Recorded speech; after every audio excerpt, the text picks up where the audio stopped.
Hello, Curt Carlson here with my value creation tip of the week for you.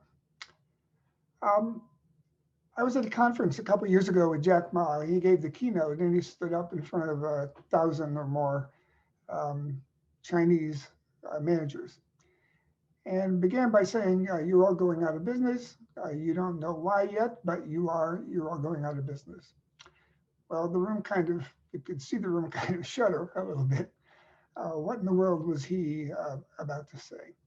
Well, I want to give you kind of my flavor of what he was after and why it's important to you in what you do.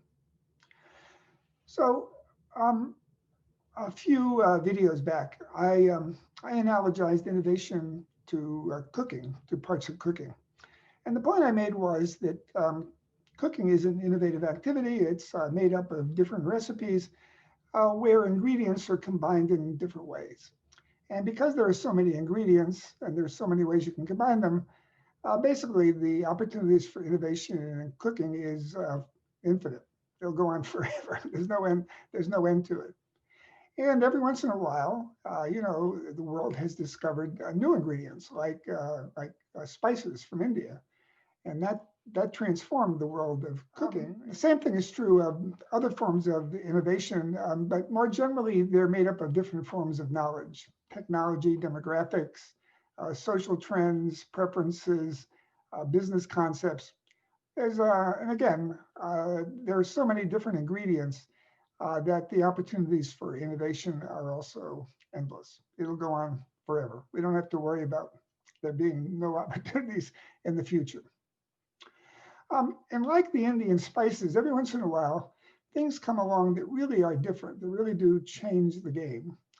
And specifically, I want to talk about digital technologies.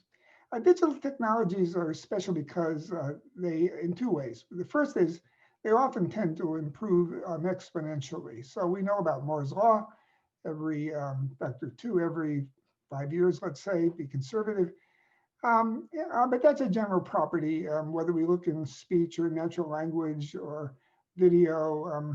Most of them keep on improving rapidly once they become digital because there aren't as many physical barriers to making progress.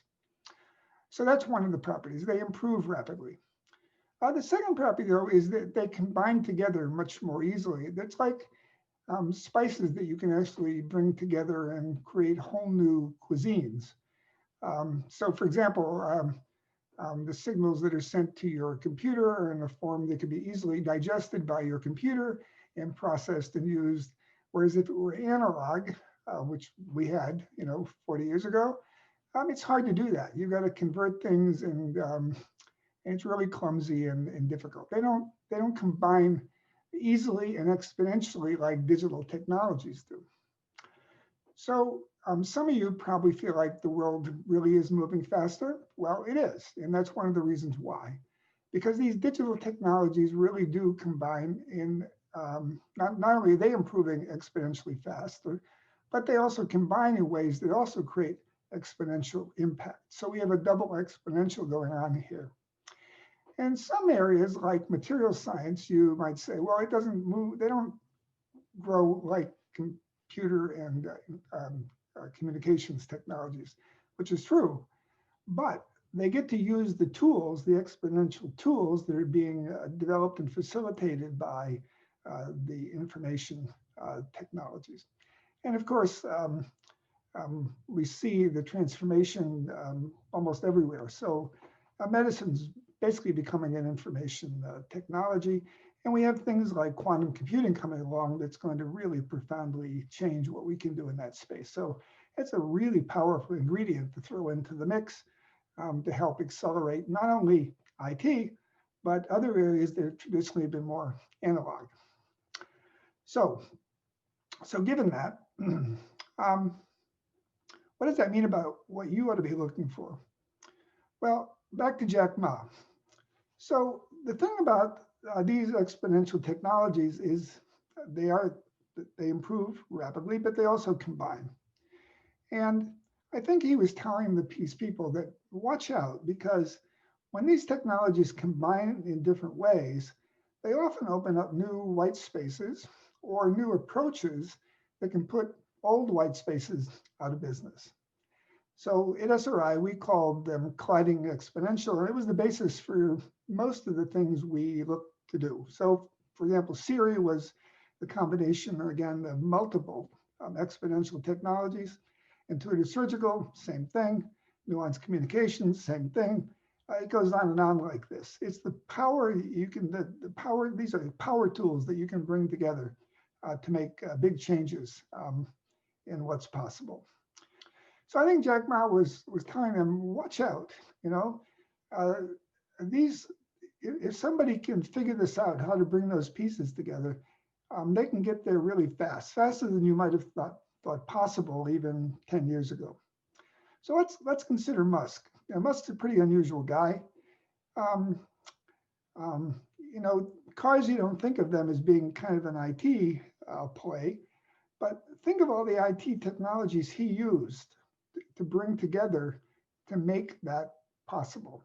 And he's continuing to do that, right? Robots, IT, AI, communications technology, they're all enabling parts of his business that would have been impossible 10 years ago. How about SpaceX? Well, again, that's kind of an old need. What's the problem with rockets? Well, you put them up and you blow them up before they come down. So that's a pretty expensive business. So the trick is, well, how do we reuse the rockets? Well, again, what you do is you look at, well, what's going on? What's going on in IT, in sensing technology, in computing technology, in AI, in materials technology, in design tools, blah, blah, blah. You go down the list and say, have they converged now into a place where it is possible to imagine being able to shoot up a rocket, turn it upside down, and then safely land it? And the answer turns out to be yes. But how many companies, how many executives think like that? Not very many. So that's my tip for the week. Look forward, study the different exponential technologies that can impact your space, and then look at how they might be combined to transform your business. And what they allow is, like with Tesla, sometimes you can attack from the top as well as from the bottom. The old model was attacking from the bottom, but now you can attack from the top, the bottom, or the side, like Uber did to the taxi industry. So in your value creation forums, you might find this a useful idea. And I want to end with, what does this mean about education for the future? Nobody came to SRI with the skills we needed. What were they lacking? They were lacking the ability to think this way about multidisciplinary or interdisciplinary technologies and how you bring them together. They lacked the perspective of value creation. How do you actually put these things together in a way that would not only be clever and, you know, kind of fun, but really useful? The third thing is, how do you intensely collaborate? I mean, you've got to really do that intensely if you want to get out in front of these things and understand them and be successful. So I think those are the skills of the future.